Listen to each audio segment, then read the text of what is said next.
All right, happy Tuesday. Always the highlight of the day and the week. And just wrapping up Louisville, good team win. We needed it. I think every year you have goals, and one of the things you want to do is have something to play for in November and have different goals alive. And if you don't have any of those goals alive, November becomes really challenging for the players and the coaches. And so that was a shot in the arm that we needed. Our preparation was good. Our practice was good. We played well offensively. It probably was the best game of the year for Sam Hartman, and not just in terms of numbers and stats and things like that, but just his efficiency, his decision-making. I thought our offensive line played really well. When a back and you rush the ball for as many yards as we did, that always starts up front. And I think after coming off maybe the worst performance of the year of the O-line in the Florida State game, we probably rebounded with our best performance of the year against Louisville. And, Greg did Greg Torch things. Matt Colburn had another really good game. And it was good to see Scotty Washington out there making plays. I think, to be honest, we're probably on offense, we're the healthiest we've been all year. I think it's the healthiest we've been on the O-line, the healthiest we've been at receiver. All three backs are ready to go. And you don't think you're going to be healthiest in late October, early November. It just on offense, we are. We're as healthy right now as we've been all season. And that has me excited as we head into November. Defensively, we were inconsistent, but just every week we have less MAs. Now, some of our MAs are really costly. Like twice we gave up contain, and that's sometimes, I don't know so much as a missed assignment or a guy just not getting it done at the point of attack. I think in all those cases the player knew what they were supposed to do, they just didn't do it. And our special teams really didn't help us. That we had, if you rated the whole special teams game, we did a lot of good things, but we had 3 disaster plays. We had a punt blocked, which led to a touchdown. We gave up a long punt return that the guy was on the ground, and we thought he was on the ground, so we didn't finish him. And that ended up being at midfield, and that led to a touchdown. And then the last kickoff return, we missed 2 tackles, we gave up contain, and then we late hit the guy and gave him the ball at the 40-yard line, and that resulted in a touchdown. So you have the play before the half, you have the first long run, and after that it was 3 short fields as a result of really bad special teams miscues. Our inability to get off the field on third down was frustrating, but getting a fourth quarter shutout and just having our guys play hard for 60 minutes was really encouraging. So I'm seeing progress on defense. It's not where we want it to be, but I do think it's better than it was a month ago, and it needs to be, because as we head into the last third of the season here, we're playing all teams that put up a boatload of points. Just ironically, every team that we play in November played each other last weekend, and they were all high-scoring games. And certainly Syracuse, right now our next opponent, in my opinion, this is the best Syracuse team that we've played in my 5 years here. Dino's done a great job. They're an older team. They're a veteran team. When I break down a team, I always say, okay, who are the starters? Who's in the 2 deep? In the starters, I say, okay, who are the top 25, 11-0, 11D, and then the kicker, punter, and long snapper. And of their 25, I believe 22 are juniors and seniors. This is an older team. It's very much a veteran team. It begins with their quarterback, Dungy. I think he is a really incredible player. Maybe one of the most underrated and underlooked quarterbacks in all of the ACC.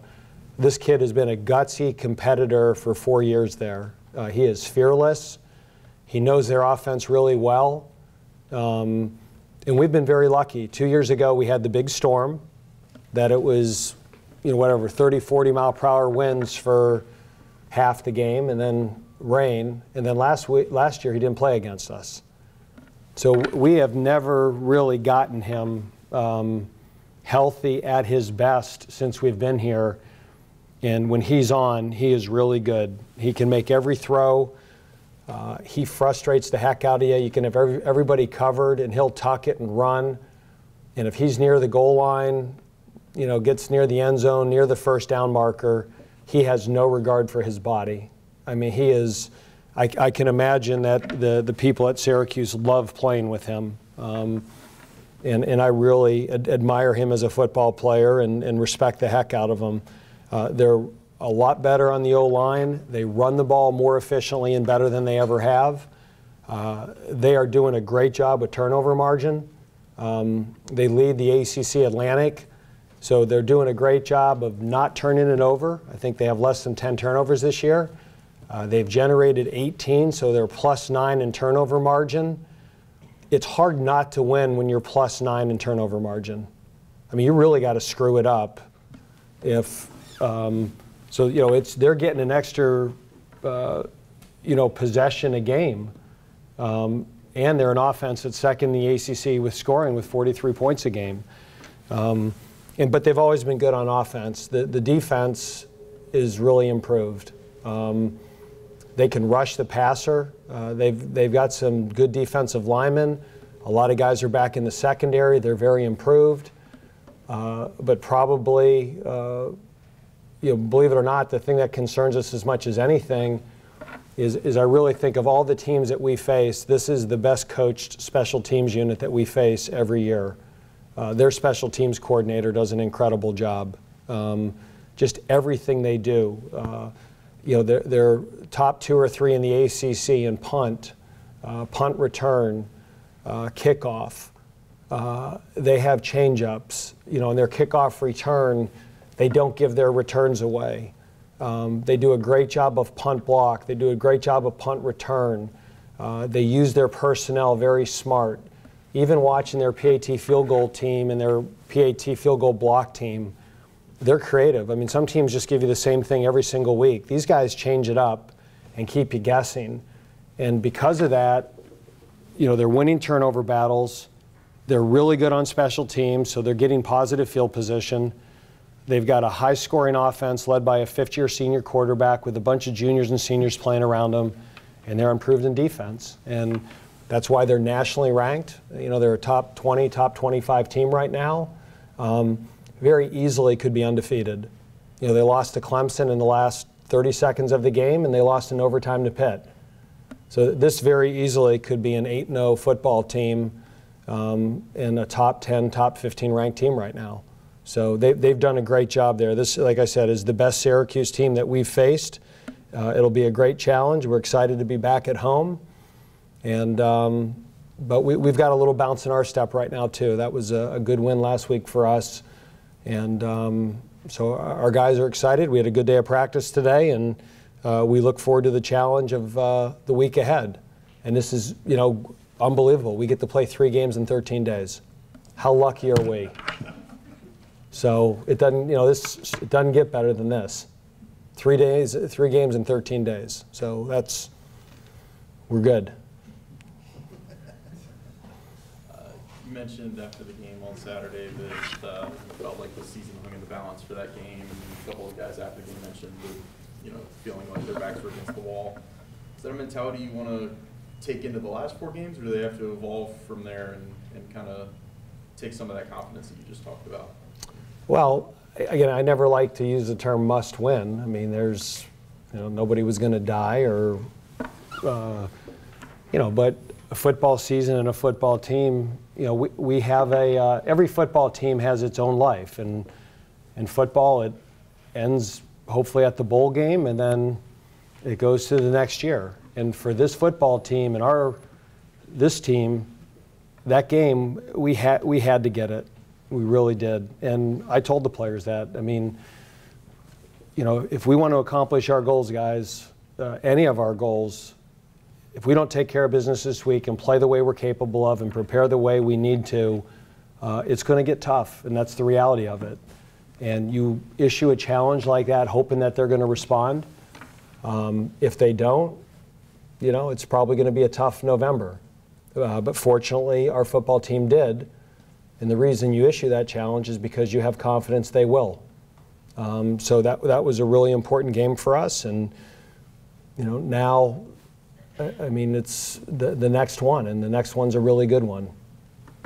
On paper and on film, the Syracuse offense kind of seems like the type of offense that is giving your team fits this season. Every offense has given our team fits this season. I guess what offense hasn't, Les? Because I'll go back and watch that film. Given both of those statements. Yes. What's the key to kind of slowing them down this week for you guys?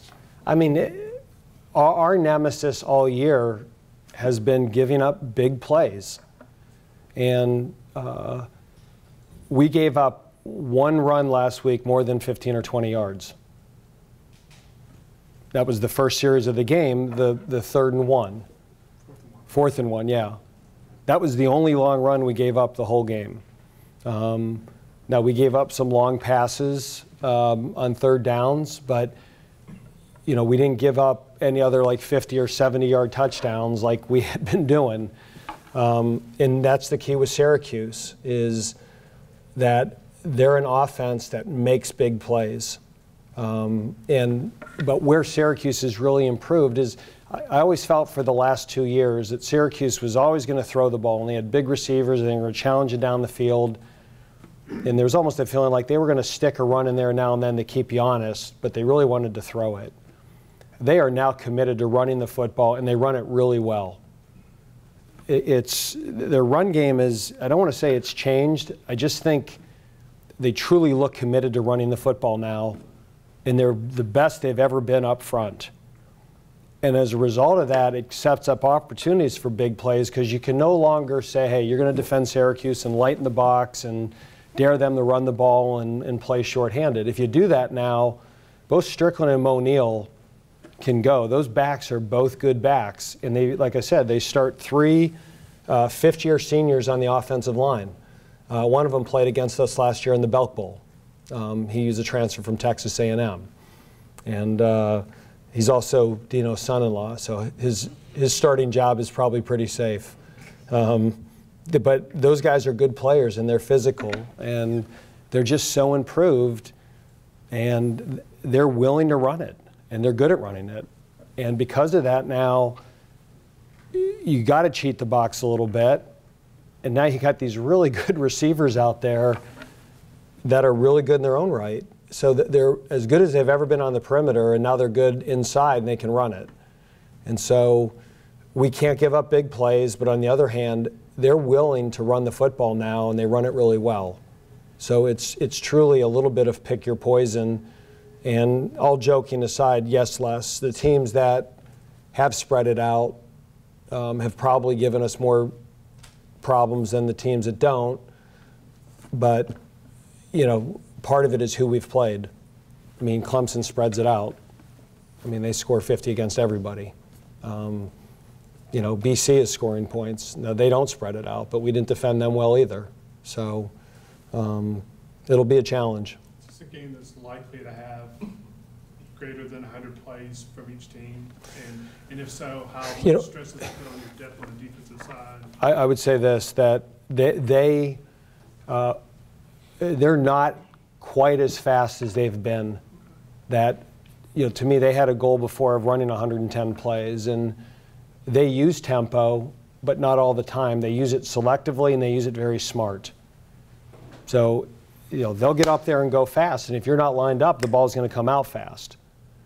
But if you're lined up and they see what you're in, they'll back off, they'll slow it down and get themselves in a good football play. And it's smart because they are able to go fast. They kind of force you to show their hand. And if what they want isn't wide open, then they back off and they get into a really good play. So I just so impressed with them on offense. There's just a lot more detail, and it's really well thought out. And they've created some new dilemmas that they presented before, but the way they're doing it now is just a little bit different when you watch the film. In the secondary, there's a couple of changes on the depth chart. There's a Keegan Good appearance on there now, and Tyreek Hardeman fell off. Mm-hmm. What's going on in the secondary? I don't know. I let Steve make the depth chart, so whatever changes he wants to make.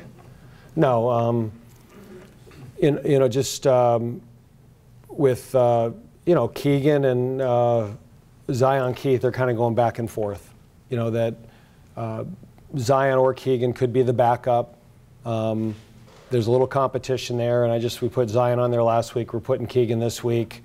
Could be Keegan, it could be Zion. Last week, Keegan actually practiced better, and he probably would have gone in. And this week, we're giving them both 2 reps and trying to create some competition there. And then at safety, now we've got, Nasir is healthy, and Trey Red has had a better week of practice. So Trey kind of jumped behind Cam as the backup free safety, and Nasir is the backup to Chuck. And really, Tyreek Hardeman is probably the 3rd at both spots. So he would be the 2.5. You talked earlier this year about over the course of the season, you get to know what your team's identity is. Do you have a grasp on that right now? Yeah, I think this is what I hope we are, that I think what we thought we had going into it isn't where we are now, and that's just, the nature of injuries. Nasir Greer, I really wanted a redshirt this year, but then you lose Kobe Davis, you lose a bunch of linebackers, you make Luke Masterson a linebacker, and all of a sudden now Nasir Greer's in the 2 deep playing 50 snaps. Ryan Smenda, we'd have loved the redshirt him. We've become a lot younger on defense than I hope we were. But I hope because of that now it's week 9 that a lot of times I think you see a team kind of start out and that improvement really starts happening games 2, 3, 4, and 5. And I really hope this is a team that our burst of improvement is games 8, 9, 10, 11, 12. And I think because we're playing with a true freshman quarterback, I think the really encouraging thing with Sam is I think he keeps getting better. That was his best game. A lot of times freshman quarterbacks, they get to this point in the year and they're fried. They're burned out. It's harder than they thought. The preparation, the week in, week out, the hits. What's really encouraging is he gets better every week. Greg Dortch is now close to 100%. Scotty Washington's the healthiest he's been. Jaquari Roberson is really coming on. Sage Surratt is now healthy. And my hope is that we start playing our best football in November. We got Ryan Smenda back. Deion Bergen has played a lot of football now. Tyler Williams, to me, is coming on as a player. So a lot of these guys that we would have had as 3s or maybe bit part 2s have played more major roles than we thought. And I think that's a little bit for our inconsistency in the middle of the year. And my hope is that we can finish with a flurry. We're improving on offense. I believe we're improving on defense. I hope we can show that statistically and limiting points in the next 4 weeks, knowing that with who we play, that's going to be a challenge. We play some. You think about the quarterbacks we're going to play here down the stretch. There's not a lot of the good defenses aren't stopping these guys. So we're going to be really challenged. But as I told our defensive staff, we just need to find ways to get stops. At the end of the game, I'm not so worried about yardage. Can we just find ways to get off the field? Can we find a way to get a 3rd down stop? At some point, I'm going to celebrate immensely when we get a red zone stop. Right now our red zone defense is horrific. And I don't mind if we're bend but don't break. We can't break. We can't give up big plays. Let's get red zone stops. Let's get 3rd down stops. If we can get better in situational defense, that would be a huge win for us. You mentioned that wall that freshman quarterbacks generally hit, and that Sam is getting better this time of year when some usually don't at his age. What do you attribute that to? Just his mental makeup. He's a mentally tough kid. And he's just got a sense of purpose about him in the building, in the room. And I've said this 50 times, and I'll say it 51. he's the same person at practice every day. I've never walked off that practice field with Sam and just said, you know what, he wasn't into it today. He didn't want to be at practice. He didn't feel like being there. That's rare with a junior. And so far, for 3 months, August, September, October, he's done that as a freshman. You know, now I always tell the team, you know, everyone remembers November. You know, can we do that for another month and find a way to get another month in there?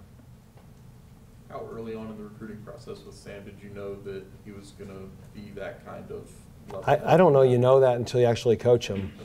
I mean, obviously, we offered him very early. He committed to us early. There was a lot of things we liked about him. I think part of it was the way that he handled recruiting. He wasn't one of these drama queens that would post every offer and blessed to be offered by I mean, he made his decision, he stuck with it, he didn't talk to other people, he stayed committed, he didn't care who was on the depth chart, he didn't care who else we recruited, he was good with it. He wasn't into the drama of recruiting, which I thought was a real mature sign. Do you have other pet peeves with recruiting? Yeah. Any you'd like to share? No. No, I mean, and that's stuff that, you know, we look for on social media, and I mean, that gives us the idea if a player's a fit for us or not. Go ahead. Eric. Even though Syracuse isn't playing as fast as they have in the previous years, does playing some of that Wake Forest versus Wake Forest style practice help the defense prepare a little more for that tempo? Absolutely. And this is why we did what we called team fast periods, even when we didn't play fast. That regardless of how we play tempo-wise, we'll always do stuff like that just so our defense is prepared to line up against it. If you never go against it and then try to prepare for it in a week, it's very difficult. You always saved a really good question to the end. The pressure's on Connor. No, you get all your good ones out in the beginning. You mentioned the emergence of Tyler Williams, Boogie's status in regard to Tyler emerging. Boogie is in protocol right now, and you know, we're keeping our fingers crossed, and we'll see what happens. Obviously, if he doesn't play, Tyler will play a lot more. It's kind of a unique thing to have Tyler and Willie both. Looks like they're both capable of switching out to end and then going back inside too, right? Yes.